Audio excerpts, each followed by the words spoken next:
Como muchos de ustedes sabrán, San Pío X definió el modernismo como el compendio de todas las herejías y ciertamente, desgraciadamente diría yo, el modernismo ha entrado también en la Iglesia, ¿no? El propio Pablo VI decía, el humo de Satanás ha entrado en la Iglesia.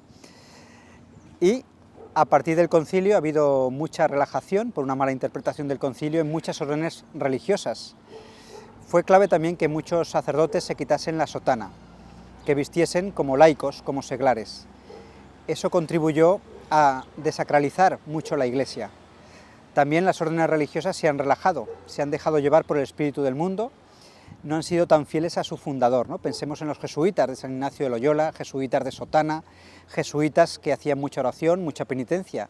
Hoy en día ya los jesuitas están más relajados, muchos de ellos están más, visten como el mundo, quieren ser cercanos a la gente, van a los bares, hacen actividades para jóvenes, pero han perdido el espíritu inicial que tenía San Ignacio de Loyola. Y esto pasa en muchas órdenes religiosas. También a lo largo de la historia ha habido grandes reformadores, como Santa Teresa de Jesús, que reformó el Carmelo, y espero que ahora también Dios suscite nuevos reformadores. De hecho, también hay nuevas órdenes religiosas que han nacido ya con ese espíritu tradicional de la Iglesia. Y estas órdenes están bien, llevan sotana, llevan hábito a las monjas, son órdenes de oración, de morir al mundo. Un monje tiene que dedicarse a las cosas de Dios, tiene que vacar a lo sagrado, tiene que centrarse en las cosas de Dios y tiene que edificar con su ejemplo de vida y con su renuncia al mundo.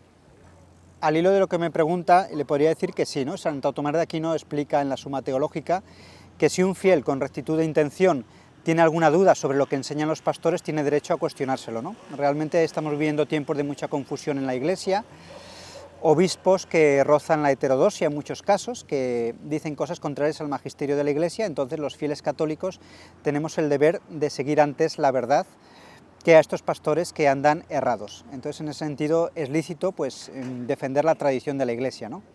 Antes está la verdad, antes hay que obedecer a Dios que a los hombres. Vivo en Barcelona y ciertamente es difícil encontrar una parroquia donde se celebre la Santa Misa en condiciones, la Santa Misa tradicional, con respeto, con silencio. Es muy difícil encontrar una parroquia, si no a veces me escandaliza en muchos casos que los sacerdotes no empleen la casulla, que celebren misa solo con el alba, sin estola, de cualquier manera, que los propios sacerdotes o párrocos se pongan a hablar en la iglesia como si estuviesen en un bar, delante del Santísimo. Mi tío, por ejemplo, cuenta que una vez iba a una parroquia, pues habitualmente, ¿no? Y vio al padre superior de una orden religiosa, que no voy a nombrar, que estaba sentado delante del Santísimo, estaba sentado en el banco con una pierna encima de otra, estaba relajado como si estuviese en la piscina, en una hamaca, ¿no? Y eso le desedificó de tal manera que dejó de ir allí, ¿no? Yo creo que tenemos que cuidar mucho la liturgia, tenemos que cuidar mucho las cosas de Dios y dar ejemplo a los laicos y también, sobre todo, corregir a los sacerdotes cuando hagan cosas que no estén bien. Corregir siempre con la debida prudencia, ¿no? Como dice San Pablo, intentar corregir en privado, y si a lo mejor pues no nos atiende bien o nos responde con aspereza, pues siempre podemos ir al prelado, al obispo, ¿no? Decir, mire padre, o sea, mire monseñor, en tal parroquia está pasando esto, este sacerdote pues está predicando cosas contrarias al evangelio, están entrando las mujeres y también los hombres indecentemente vestidos en el templo de Dios, o se están dando retiros de yoga, o se están haciendo pues auténticas aberraciones. Esto ahí tenemos el deber y la obligación de denunciarlo, ¿no? Esto que me pregunta usted se ve muy claro, ¿no? Por ejemplo, cuando estuvimos de peregrinación en Polonia, daba gusto entrar a las iglesias, había un silencio sepulcral, estaba todo el mundo en silencio, recogido, en oración, muchos de ellos de rodillas y con mucha piedad, estaban muy concentrados en la oración mental, muy centrados en las cosas de Dios, ¿no? Nadie hablaba en la iglesia y se respiraba piedad, ¿no? Y un ambiente de santidad, de buscar la santidad. Lamentablemente, en muchos templos, después de la iglesia, todo el mundo se pone a hablar de cualquier manera, ¿no? Parece que no estemos en la casa de Dios, parece que estemos en un bar o en un concierto. Yo creo que hay que cuidar mucho y nosotros debemos dar el ejemplo, debemos apagar los teléfonos móviles en la iglesia, debemos estar en silencio y no hablar salvo causa de fuerza mayor o, a ser posible, salir lo antes posible, ¿no? Para tener respeto al recinto sagrado en donde estamos. Yo creo que ha habido en Occidente una pérdida del sentido de lo sagrado, ¿no? Si creemos que realmente Dios está presente en el Santísimo Sacramento del altar, que está presente en el sagrario, pues debemos estar con Él pues ante la majestad de Dios, ¿no? Con el debido respeto, con la debida reverencia, ¿no? Estamos ante Dios, debemos estar en silencio, con humildad, con recogimiento, con piedad. Y debemos tener respeto a su casa, ser celosos de su casa, ¿no? Como el propio Señor lo era de la casa del Padre, ¿no? Que expulsó con el látigo a los fariseos que estaban vendiendo y comerciando en los aledaños del templo, ¿no? Pues cuanto más dentro del templo. Yo creo que la falta de en el fondo es un problema de falta de fe. Hemos perdido el sentido de lo sagrado. Hemos mucho humanizado la religión, ¿no? Le hemos dado un carácter horizontal. Sí, hay que estar con la gente, hay que ser cercano, hay que hablar, hay que ser humano, pero hemos perdido el sentido vertical, ¿no? El sentido de arrodillarse ante Dios, estar con recogimiento, ¿no? Como los pastorcitos de Fátima cuando vieron al ángel, ¿no? Estaban anonadados, ¿no? O cuando los santos pues, han visto a la Santísima Virgen, estaban con ese respeto, con esa humildad, ¿no? Mirándoles en actitud de docilidad, de recogimiento, de escucha. Yo creo que así tenemos que estar en la casa de Dios.